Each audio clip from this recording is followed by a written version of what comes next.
ఏలూరు జిల్లా దెందులూరు నియోజకవర్గంలో రాజకీయాలు వేడెక్కాయి. కొవ్వలి, దోసపాడు, పోతునూరు గ్రామాల్లోని ప్రతి ఎకరానికి సాగునీరు అందిస్తామని నీటి కొరతపై మాజీ ఎమ్మెల్యే కోటారు అబ్బయ్య చౌదరి చేసిన ఆరోపణల్లో వాస్తవం లేదని కూటమి నేతలు, నీటి సంఘం ప్రతినిధులు స్పష్టం చేశారు. వర్షాలు లేక 2 రోజులు ఇబ్బంది వచ్చినా ఎమ్మెల్యే చింతమనేని ప్రభాకర్ చొరవతో సాగునీరు విడుదల చేశామన్నారు.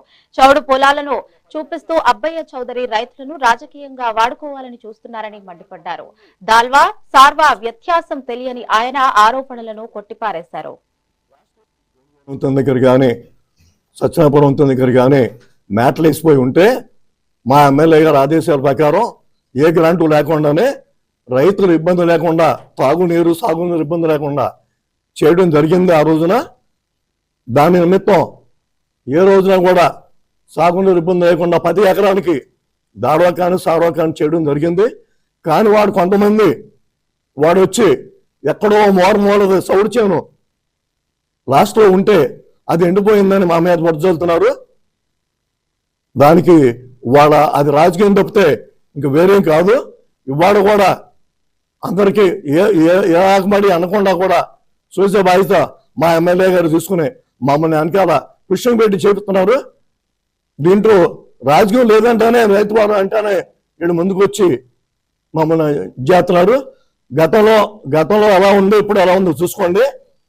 కాలువ ఆ రోజున ఎలా ఉంది, ఇప్పుడు ఎలా ఉంది. 22లో 2022లో 3 కోట్లు ఒప్పు చేశారు. మేము ఎంత ఒప్పు చేశామో అప్పుడు ఏం చేశారో ప్రజలందరికీ తెలుసు. 22లో ఎక్కడ ఒప్పు చేశారో 3 కోట్లు ఒప్పు చేశారో చెప్పమనండి, మేము రెడీగా ఉంటాం దాని కౌంటర్ అవడానికి. ఇవాళ ఎంతమంది జరిగిందో చెప్పమనండి. ఇవాళ మా ఊరు వచ్చి మా రైతులందరినీ రెచ్చగొట్టి మా మీద స్కూల్గా చూస్తున్నారు.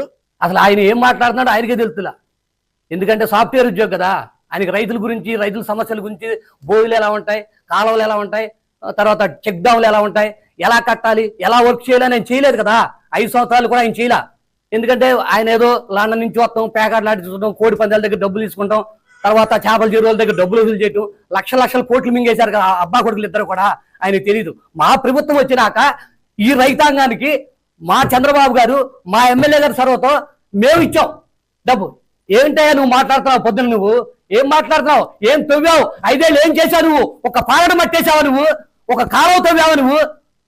ఏం చేసావు నువ్వు? మాట్లాడుతున్నావా నువ్వు? రైతాంగంతో సర్వనాశనం చేశావు.